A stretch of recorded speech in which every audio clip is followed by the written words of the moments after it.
2 years ago, when we had the first storm having assumed government, this in 2018, I remember the preparation one Sunday night, and all of the ministries were there, and we went through for hours as we tried to assess the state of preparedness of Barbados for a hurricane or a storm. And in the last 2 years, the government has spent a considerable amount of money in infrastructure, in equipment, in developing our overall preparedness, and it has shown. Whereas 2 years ago we were completely unprepared for any category of storm.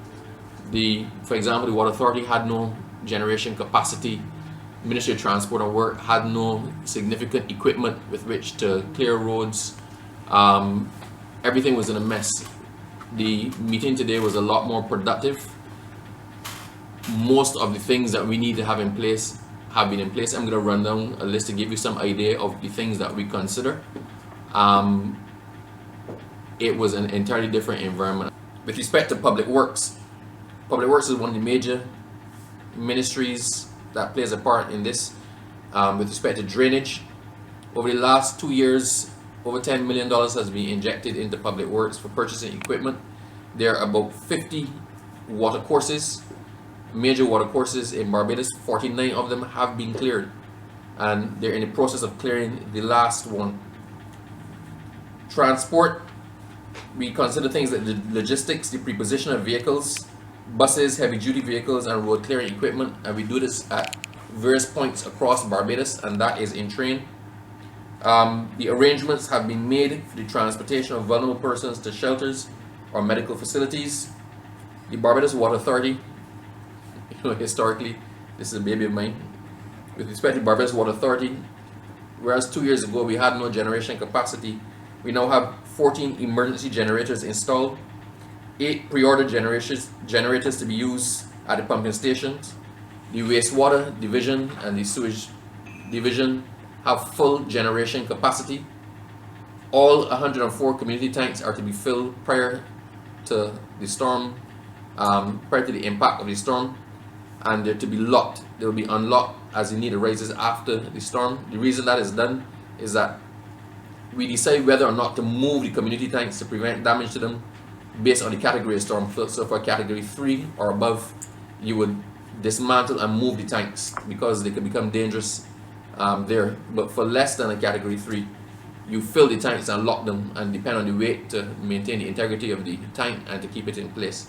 So all 104 community tanks are to be filled and locked prior to the system arriving. Since the last time we were here, since last year, the Water Authority has constructed 3 new reservoirs, because in preparation for the last system last year, we realized that there were 3 reservoirs that the engineering report suggested were entirely compromised and it would not withstand a category 1 hurricane. So prior to the hurricane coming, we had to empty out the water in the reservoirs because the integrity could not be guaranteed, and you didn't want a reservoir collapsing or bursting full of water and causing danger to people.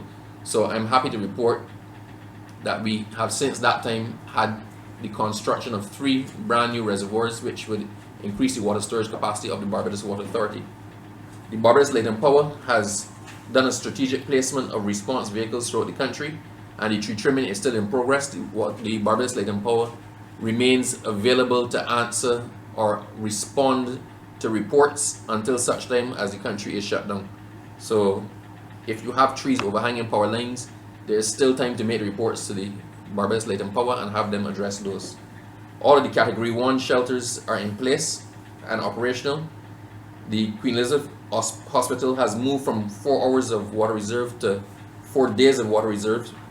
On a positive note, from the marine side of it, the fishermen have responded a lot quicker for some reason this year than they have previously done. So a lot of them are taking advantage of the haul out facilities and are trying to move their boats to safe harbor, and this is a lot earlier, so we don't have that last minute scramble for people to try to dock boats and take them out of the water. The cruise ships are There are a number of cruise ships still off Barbados.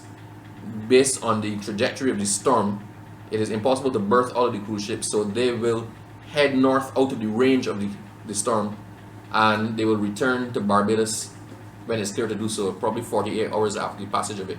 So they're going to outrun the storm. They're just going to head north past the effects of it, and when it's safe to do so, they'll return to Barbados. All of the critical government sites have IT redundancy, and the police are ready, the defense force is ready, all the organizations and organs of government are ready. We have done an assessment of the fuel supplies and completed the pre-deployment of critical assets for clearing road and the restoration of utility services.